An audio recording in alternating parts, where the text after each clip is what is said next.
अगर आप martial arts और मार्शल आर्ट्स फिल्म्स को पसंद करते हैं तो आप वर्ल्ड के सबसे अच्छे मार्शल आर्टिस्ट माने जाने वाले ब्रूस ली के बारे में तो जानते ही होंगे।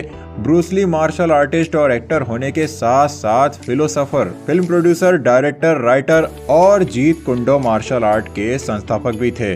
उसके अलावा उन्होंने अपनी छोटी सी जिंदगी में बहुत कुछ हासिल किया था। छोटी सी जिंदगी इसीलिए क्योंकि वो बहुत ही कम उम्र में, सिर्फ 32 साल में ही दुनिया को अलविदा कह गए थे।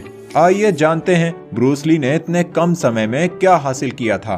ब्रूस ली 27 नवंबर सन 1940 को ली होई चुएन और ग्रेस हो के यहाँ जन्मे। ब्रूस ली बचपन से ही स्ट्रीट फाइट और गैंग राइवलरीज में शामिल रहते थे।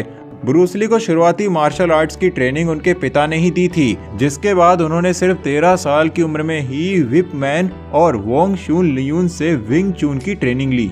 ब्रूस ली के स्ट्रीट फाइटिंग और हिंसक व्यवहार के कारण उनके पिता ने पहले हांगकांग छोड़ा, फिर सैन फ्रांसिस्को और उसके बाद वो सिएटल चले गए, जहां ब्रूस ली ने वेटर का काम भी किया।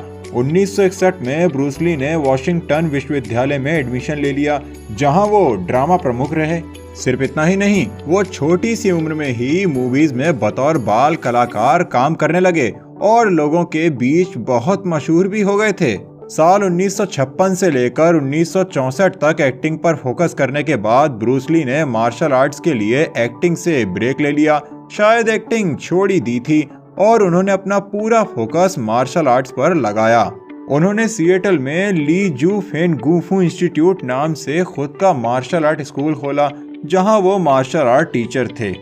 साल 1964 में ब्रूस ली ने एक जाने माने मार्शल आर्टिस्ट टीचर जेम्स ली के साथ जून फेन मार्शल आर्ट स्टूडियो नाम का एक और स्कूल खोला। इसी साल उन्होंने Long Beach international karate championship में हिस्सा लिया।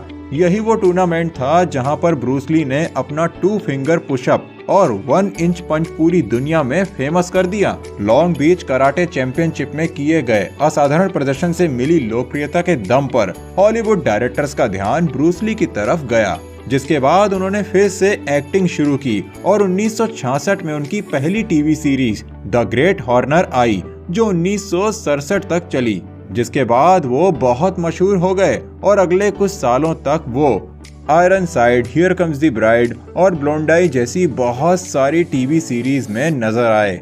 भले ही वो बतौर एक्टर फेमस हो रहे थे, लेकिन मार्शल आर्ट्स से उनका ध्यान कभी नहीं हटा। अपने बिजी शेड्यूल से भी वो मार्शल आर्ट्स के लिए थोड़ा बहुत समय निकाल ही लिया करते थे। ब्रूस ली पारंपरिक मार्शल आर्ट की तकनीक में बहुत ही माहिर हो गए थे। उनके सामने कोई भी मार्शल आर्टिस्ट टिक नहीं पाता था।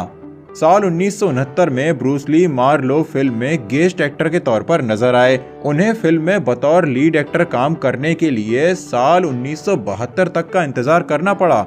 उस साल उन्होंने 2 फिल्म साइन की। पहली फिल्म वे ऑफ ड्रैगन थी, जिसमें Bruce Lee action director, actor, writer, director और कोरियोग्राफर सब कुछ थे, और दूसरी फिल्म थी गोल्डन हार्वेस्ट और वार्नर ब्रोस प्रोडक्शन की इंटर द ड्रैगन, जो 26 जुलाई 1973 को रिलीज हुई।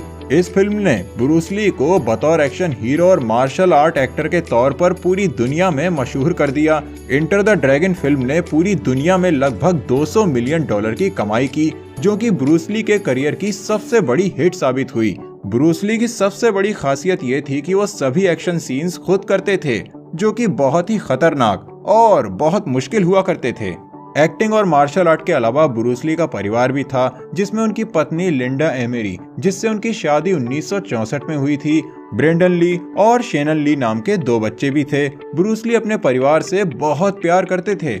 ब्रूस ली अपने करियर के पीक पर थे और बहुत से बड़े प्रोजेक्ट्स पर काम कर रहे थे, लेकिन उसी समय वो एक और परेशानी से जूझ रहे थे, जिसके बारे में किसी को भी नहीं पता था। उससे छुटकारा पाने के लिए वो पेन किलर्स खाया करते थे और वही पेन किलर्स उनकी जान की वजह बन गई। ब्रूस ली उन दिनों सर दर्द की बीमारी से जूझ रहे थे, जिससे आराम पाने के लिए वो पेन किलर्स खाया करते थे, जिसके रिएक्शन की वजह से 20 जुलाई 1973 को अचानक उनकी मृत्यु हो गई। भले ही ब्रूस ली दुनिया को छोड़कर जा चुके थे, लेकिन दुनिया उन्हें नहीं भूली थी। उनकी मौत के बाद टाइम्स मैगजीन ने उन्हें 20वीं सदी के 100 सबसे प्रभावशाली लोगों की लिस्ट में जगह दी थी। आज की वीडियो में बस इतना ही। आपको आज की ये जानकारी कैसी लगी वो आप हमें कमेंट बॉक्स में कमेंट करके जरूर बताना, और जानकारी अच्छी लगी हो तो वीडियो को लाइक करके शेयर भी कर देना। मिलते हैं आप सबसे बहुत ही जल्द एक नई जानकारी के साथ।